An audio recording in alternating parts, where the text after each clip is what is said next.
Isang mapagpalang araw muli sa ating lahat at kinagagalak namin kayong muling makasama sa pagkakataong ito sa pakikinig ng salita ng ating Panginoon. Sama-sama tayong muli. Salamat sa Diyos at meron tayong pribilehyo. Isang pribilehyo po ito na mapakinggan natin ang salita ng Panginoon. So, salamat sa inyong lahat. Sa pagkakataong ito ay nasa series nga tayo ng sinasabing pag-asa. At sa pagkakataon naman ito, sabihin natin na sa topic natin na ito ay si Jesus ang angkla at pag-asa ng buhay. Naniniwala ba tayo dito? Now, sasabihin natin siguro yung pag-asa or angkla. Pag-asa na intindihan natin. Minsan yung iba hindi naintindihan ko ano yung angkla. Ang angkla po ay tinatawag natin sa English na anchor para at least maintindihan natin. And for sure, lahat tayo ay nakaranas ng sumakay ng barko. Either maliit, malaki, iba-ibang kulay, di ba?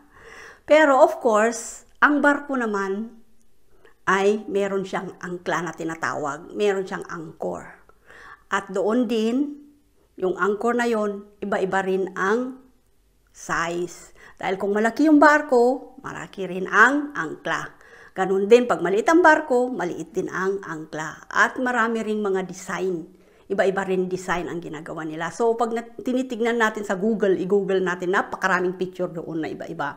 Pero nung unang panahon, sa kauna-unahang panahon, ang ginagamit lang nila dahil, siyempre, hindi pa moderno. Noon, unang panahon pa lang ginagamit nila yung bato. So, tinatalian lang yung malaking bato. At yun ang hinuhulog or ibinababa kapag ang barko ay gusto na nilang ilagay sa isang pwesto o kaya ipapark na nila sa tabi. Or yung iba naman, maraming mga bato, pinagsama-sama siguro sa parang malaking sako or whatever, tatalian or nets. And then tatalian nila at yun ang ginagamit nila. Yun ang ginagamit nung panahon. Pero sa panahon nga ngayon, kagaya ng sabi ko ay maraming mga moderno na. So, nakikita nga natin minsan 'di ba, ang angkla, yung anchor na 'yan. Sa panahon ngayon ay nakikita na natin na marami nang gumagamit as kwintas, porcelas, o as jewelry, 'di ba? Ganon din, marami na rin may mga picture, marami na rin minsan hinahang sa sa wall na ito ay dekorasyon. Ganun din yung iba ay makikita natin minsan nakatatak na. Yung nakatato na ba sa katawan? Somewhere sa katawan. Bakit? Sasabihin na natin. Dahil alam natin ang anchor kasi, ang angkla, may ibig kasabihan or may ibig sabihin or may simbolo na tinatawag.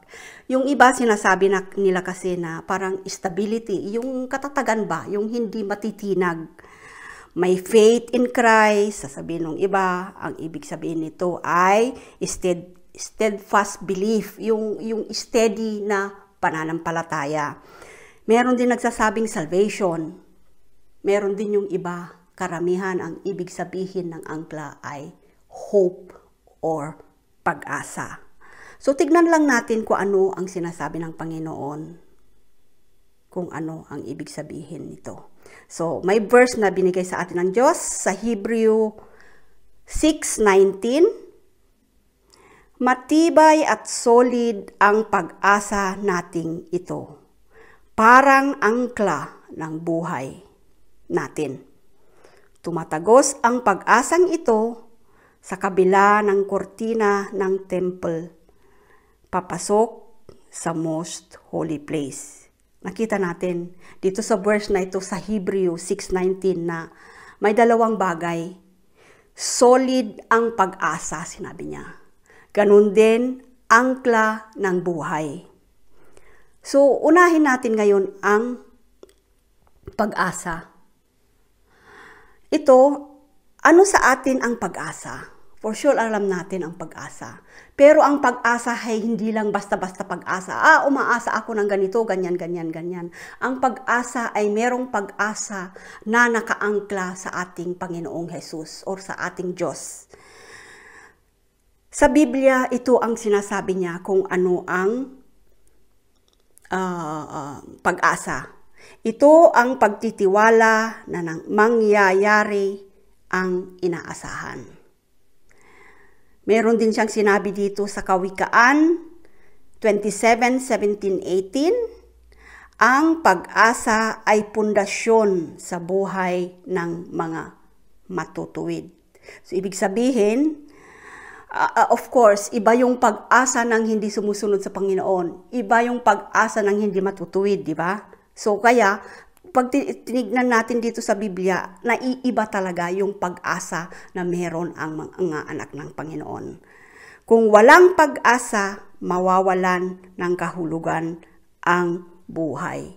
Sabi niya rin dito sa Job 7:6. So, napakarami pang mga verses na anong tawag nito, na makikita natin sa Biblia. Sa Psalm pa lang, napakarami rin. Pag nagbasa tayo ng Psalm, napakarami dyan sinasabing hope or pag-asa. At alam ba natin kung ilang piraso or ilang beses na naisulat sa Biblia ang pag-asa? Yung word na pag-asa or yung hope, yung word na hope, mahigit 100. 129 ito. Now, kung iisipin natin napakarami namang pangako ng Panginoon na hope. Ganyan kabuti ang Panginoon sa atin dahil alam niya na kailangan natin ang kanyang salita. Alam niya na kailangan natin ang mga pangako niya ay iyon ang ating pag-asa. Amen? Ang tanong ko ngayon sa atin mga kapatid ay, sa buhay mo, kanino or saan nakaangkla ang iyong pag-asa? Okay? Siguro mag-iisip pa tayo. Pero yung iba, nagsasabing, sa kapangyarihan ko, doon ako umaasa dahil makapangyarihan ako, umaasa ko, lahat ng gusto ko ay makukuha ko. Marami din yung sinasabing, hindi na ako kailangang umasa dahil may kayamanan ako. Marami akong kayamanan. Yung iba rin, maasa rin, yayaman ako, magiging sikat ako or whatever dahil sa kagandahan ko. Marami rin nagsasabi sa karunungan. Dahil ako, alam mo ang title ko ngayon, ako ngayon ay doktor, professor. Yung iba rin, power. Dahil nakaupo ako sa power, may kapangyarihan ako. Hindi ko kailangang umasa.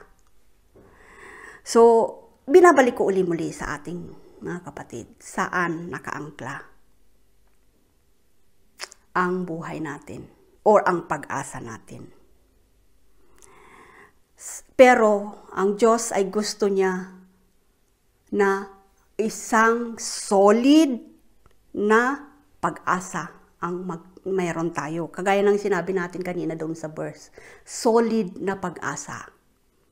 Steady na pag-asa. Ibig sabihin, hindi siya nadadala yung anong tawag dito, gumagalaw, kundi steady na pag-asa. Na pag sinabi ko, naniniwala ako kay Diyos, sa Diyos, alam ko gagawin niya. Hihintayin ko, hindi magbabago ang pag-asa ko, hindi magbabago ang isip ko. Ganon din stable, halos ganon din yung steady at saka stable, hindi gumagalaw. Yun kasi ang gusto ng Panginoon sa atin, dahil ganon din naman ang binibigay niya sa atin. Ganon din ay sigurado, sure na pag-asa. Dahil alam natin na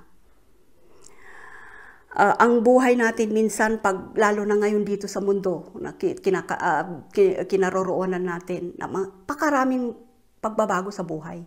Napakadaling magbago ang mga isip natin. Di ba? Minsan, sinabi na ng Panginoon sa atin, nabasa ko na ito ang sinabi ng Panginoon. Pero after 2 weeks, hindi pa naman nasusunod or natutupad. Sinabi naman ni God sa akin. Siguro iba yung gusto niya. So, yung pag-asa ko dun sa kabila, lalagay ko na lang sa kabila o rin yung pag-asa na yun. Hindi ganun ang gusto ng Panginoon, yung pabago-bago. Gusto niya talaga ay ang pag-asa. Na pag sinabi ng Panginoon sa atin, hihintayin natin. So, Kagaya ng nasabi ko kanina, kanino tayo umaasa? Na siya lang ang makapagbibigay ng tunay na pag-asa, yung siguradong pag-asa. Of course, sasabihin natin kay Jesus lamang. Amen. Matutuwa po ang Diyos kung yun ang sasabihin natin. Now, tignan naman natin sa salita ng Panginoon kung anong sinasabi niya sa Galatians 5:5. Kami naman umaasa kami sa Diyos na tatanggapin niya kami dahil sa faith namin kay Christ sa tulong ng Holy Spirit. Nakita natin na kahit sa ating pagtitiwala sa Diyos, ang ating salvation, na kahit ang ating buhay na walang hanggan, na pag nagtiwala tayo sa Panginoon, na pag ibinigay natin ang buhay natin sa Panginoon, ay sabihin na natin, tinanggap na natin si Jesus bilang Panginoon at sariling tagapagligtas natin, may pag-asa. Dahil ito ang pangako ni God sa atin at ang pag-asa nating mga Kristiyano. Amen, ang salvation. Yan ay isa ang pag-asa natin na pag ano man ang mangyari sa buhay natin o dumating man si Jesus, naniniwala tayo dyan, may pag-asa tayo na si Jesus Christ ay dadating muli, ang kanyang second coming. Kaya, maniniwala tayo dyan, yung pag-asa natin dapat hindi maaalis at hindi matitinag.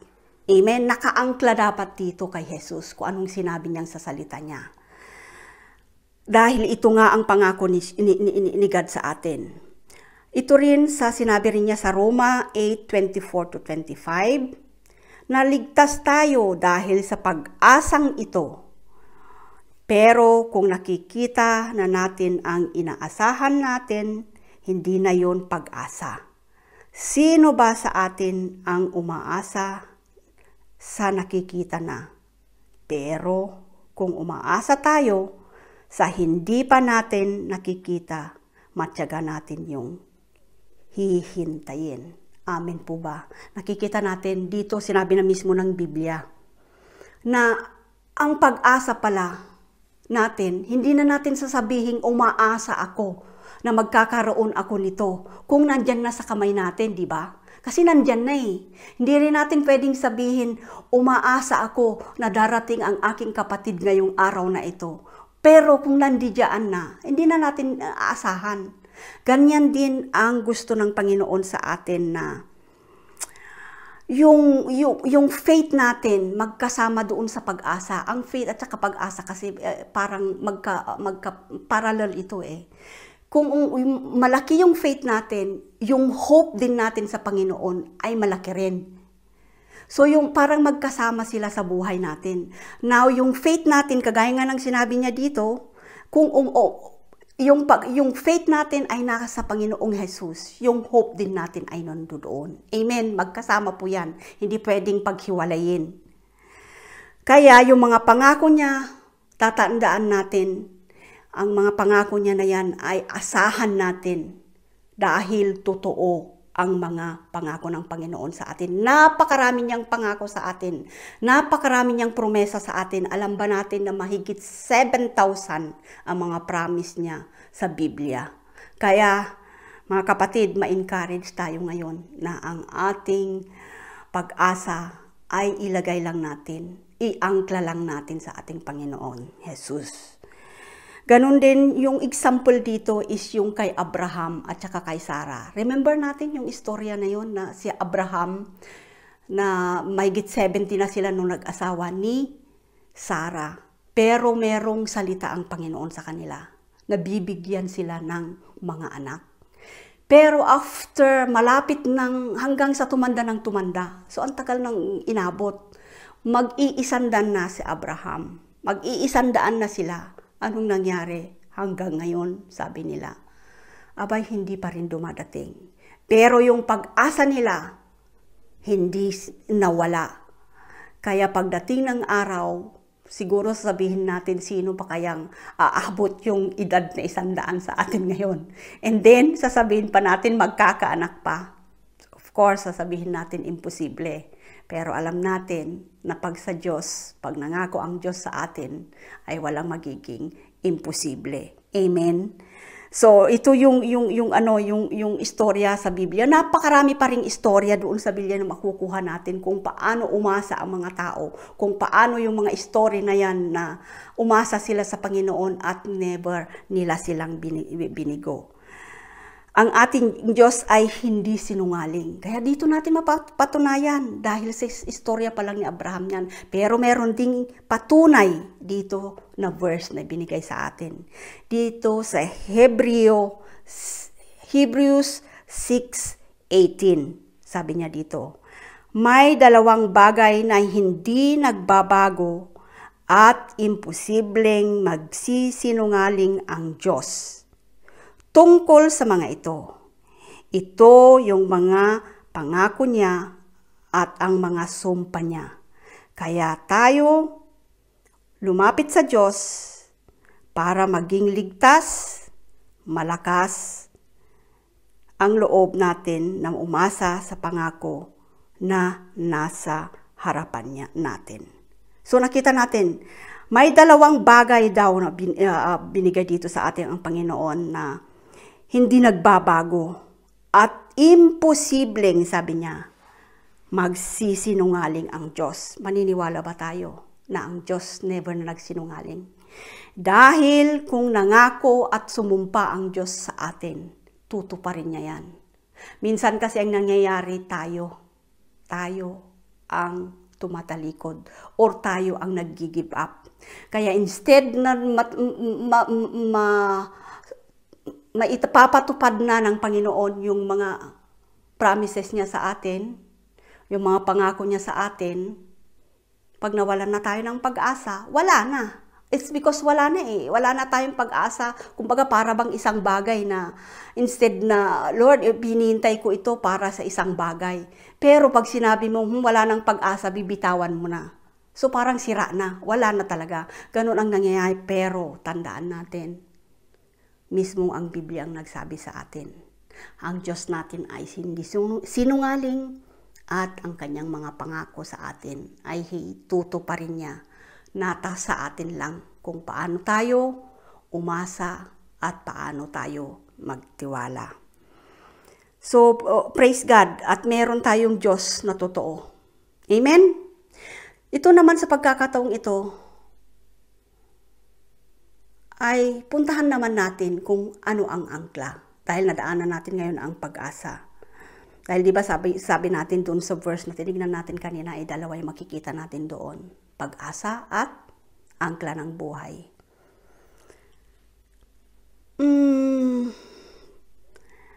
Si Jesus ang angkla ng buhay. Naniniwala ba tayo doon? Si Jesus ba ang angkor ng ating mga buhay? Nasabi na natin kanina na sa una na ang angkla ng kailangan, ang una na ang angkla ay kailangan para mailagay sa tama o kung saan gusto ilagay ang barko. Pangalawa, sa buhay natin, kung walang angkla, di tayo magiging stable.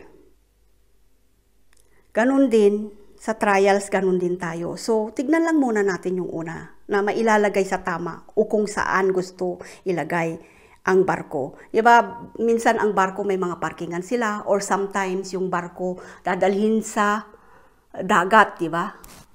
Now, dahil gusto nila minsan mag-fishing or gusto nila doon munang mag-stay, ang gagawin nila is iaangkla, ibababa nila ang angkla ng barko upang sa doon sa position na yon, doon sa lugar na yon, mag-i-stay yung barko. Even doon nagagalaw siya, pero doon siya mag-i-stay dahil nakaangkla siya. Amen? So, ganun din ang buhay natin. Ang Panginoon, minsan dinadala tayo sa mga lugar, dinadala tayo sa angle ng buhay natin. Sabihin na natin, nakapag-asawa tayo, nagkaanak tayo. Yan ay yung ministry na binigay ng Panginoon sa atin momentan. Diyan tayo inangkla ng Panginoon. At ganun din, for example, dito sa Germany, lahat tayo nandito, karamihan sa atin, mga Pilipino dito, may work or nakapag-asawa dito. So, ang Diyos ay inangkla niya tayo dito sa isang lugar. Pero bakit tayo nakaangkla? Dahil kung hindi tayo nakaangkla kay Panginoong Jesus, ang mangyayari sa atin, siguro kung saan-saan na tayo nakarating. Pero ang gusto ng Panginoon sa atin, kaya niya tayo inaangkla sa isang bagay dahil gusto niya doon ay mag-work tayo. Doon gusto niya ay magkakaroon tayo ng bunga sa buhay natin. Di ba sinabi niya sa Jeremiah 29:11? My plan for you is to prosper you, to give you hope and a good future. Yun ang gusto kasi ng Panginoon. Kaya minsan inaangkla niya tayo sa isang lugar dahil doon gusto niya na doon tayo mailagay. Di ba? Ganun din ang lahat tayo, meron plano ang Panginoon sa atin kung bakit minsan dinadala tayo sa mga lugar. And then kahit kasi sa storm or minsan kasi pag nakaangkla ka, di ba? Kahit may mga storm, di ba? Kahit may bagyo, kahit gumalaw man yung barko, hindi siya basta-basta umalis doon sa kinalalagyan niya dahil nga nakaangkla siya. So, sa trials din, minsan, di ba, madali tayong maaanod. Sabihin na lang natin ngayon dito sa mundong ito. Sasabihin natin minsan, kahit walang trials, kahit walang mga sakit, yung para bang ordinary, normal lang, haligali ang buhay, parang sabihin na natin. Pero kahit na ganun ang nangyayari minsan sa atin, hindi natin nararamdaman na tayo ay naaanod. Naranasan na natin yon na pag sumakay tayo ng maliliit na bangka o maliliit na yung boat ba, pag hindi yun nakaangkla yung maliit na yon, iwanan lang natin kahit nasa gitna tayo ng lake, sabihin naman natin, mararamdaman natin na yung boat na yan, ay basta lang mararamdaman natin, nagtaka tayo, uy, bakit nasa gitna na ako? O minsan sabihin natin, nasa gilid na natin. Ganyan din minsan kasi ang nangyayari sa buhay natin. Na pag hindi tayo nakaangkla kay Jesus, hindi natin nararamdaman yung mga temptations sa buhay natin, mga trials or yung mga sa paligid natin, yung sinasabi ng Panginoon na natra-transform tayo sa mundo. Diba? Hindi na yung Christian life natin ang nag-grow, kundi minsan, halika magmadyong tayo. Parang ang nangyayari sa buhay natin, o sige, magmadyong tayo paminsan-minsan lang naman. Halika magdisco tayo, walang masama. Hindi ko sinasabing masama. Pero minsan, lahat ng bagay sinasabi na natin, nagsisimula sa maliit, di ba? Na kukumpisan mo yan ng maliit, siyempre lalaki at lalaki. So be careful tayo. Na kahit na dadaluman tayo or minsan sasali tayo ng mga ganyan, dapat yung angkla natin sa Panginoon. Kay Panginoong Jesus, yung angkla natin dapat hindi matatangay, hindi matatanggal. Or ang gagawin natin ay ibababa natin. Kasi ang nangyayari kasi minsan din, andyan na binigay na ng Panginoon yung angkla natin. I'm here, sabi ng Panginoon, nandito lang ako, hindi ko kayo iiwan ni pababayaan. Pero anong ginagawa natin? Yung angkla natin, hindi natin binababa. Ang gusto ng Panginoon, baba natin ang angkla natin ng magamit. At doon mapapatunayan ang kabutihan ng Panginoon. Doon natin makikita ang kapangyarihan ng Panginoon sa buhay natin. Doon natin makikita kung paano kumilos ang Panginoon sa buhay natin. Amen ba? Naniniwala tayo dyan. So, mga kapatid, hayaan natin ang ating mga angkla ay ibaba natin at huwag nating hayaan nakataas upang sa ganun, hindi tayo maanod ng mundo. Amen? Ganun din, na kagaya ng sabi ko, ibaba natin ang ating angkla. Isang purpose din, bakit minsan hindi rin ng angkla, isa pang purpose ng angkla na kailangan natin gamitin or ibaba is para hindi tayo malunod. Dahil alam natin, sinabi ko na kanina, dumadaan tayo minsan sa bagyo. Alam nyo, itong angkla na ito tumutulong dito sa barko para hindi lumubog. So kailangan din sa buhay natin, pag ang barko ay lumubog, wala na, of course. Pero pag ibinaba natin itong angklang ito, na which is Jesus, sasabihin natin at ulitin natin si Jesus ang angkla ng buhay natin. kahit na bagyo man ang dadaanan natin, kahit malakas na hangin man ang dadaan sa buhay natin, alam natin na dahil kasama natin si Jesus, ang mangyayari sa atin ay magiging matibay tayo. Si Jesus ang magiging angklang ng buhay natin, ang bagyo na yan ay mapagtatagumpayan natin. Amen? So, kasi kaya kailangan natin ang angkla ng buhay natin. Amen? Kailangan natin si Jesus. Sinabi niya dito na si Jesus ang sure and steady anchor kasi siya ang katuparan ng pangako ng Diyos. Ibig sabihin, si Jesus kasi ang katuparan ng pangako ng Diyos. Ibig sabihin, ginawa na ni Jesus, maalala natin, ginawa na ni Jesus para magkaroon tayo ng salvation. Para lahat tayo ay masave. Wala isa man sa atin. Pero minsan, ay hindi yata natin naniniwala or baka wala pa rin si Jesus sa buhay natin. Pero meron lang akong iiwan ng 3 word na gusto ng Panginoon. Na parang isang paanyaya sa atin ng Jesus. Ang isa ay lumapit. Ibig sabihin ng lumapit tayo kay Jesus. Lumapit tayo sa angkor ng buhay natin. Dahil doon, pag malapit tayo, kahit anong bagyo ang dadaan sa atin, meron tayong pag-asa na ito ay mapagtatagumpayan natin. Dahil kasama natin si Jesus. Amen? Ganun din, yung pangalawa is kumapit. Ano man ang mangyari, kumapit lang tayo sa angkla, which is Jesus. Dahil pag kumakapit tayo, alam natin na pag malapit na tayong bumitaw, hahawakan pa rin tayo ni Jesus. Tutulungan niya tayo at hahawakan niya tayo sa kamay. Upang sa ganun ay hindi tayo malunod. Upang sa ganun ay hindi tayo matangay. At ang pangatlo ay ang dumikit. Dumikit sabi niya, kumapit ng sama-sama ating mga kapatiran, di ba? Sabi niya. So, ibig sabihin dito na tayong mga magkakapatid, kailangan din nating dumikit. Ibig sabihin magdidikitan. Di ba pag tayong mga magkakapatid nagdidikitan, ibig sabihin nito ay nagsasama-sama tayo. Hindi natin nakakalimutan ang fellowship natin, hindi natin nakakalimutan ang Bible studies natin, hindi rin natin nakakalimutan ang ating church services. And most of all, pag may pagkakataon, open our houses. Why not na invite somebody kahit na mag-sharing lang tayo on everything. So, tayo'y manatiling lumapit, kumapit, at dumikit sa ating angkor, sa ating Panginoong Jesus. Upang sa ganun, magiging matibay ang ating angkor sa buhay na may pag-asa. Amen. Yun lang ang ating encouragement sa pagkakataong ito. At sa oras na ito, sa atin mga kapatid, na kung sino man sa atin ay sabihin natin, parang wala na akong pag-asa dahil ang dami ko nang nagawang masama. Parang wala na akong pag-asa. Parang yung pag-asa ko ay nawala na dahil itong sinabi sa akin ng doktor talagang terminal cancer na or whatever pa. Malala na. Wala na itong pag-asa.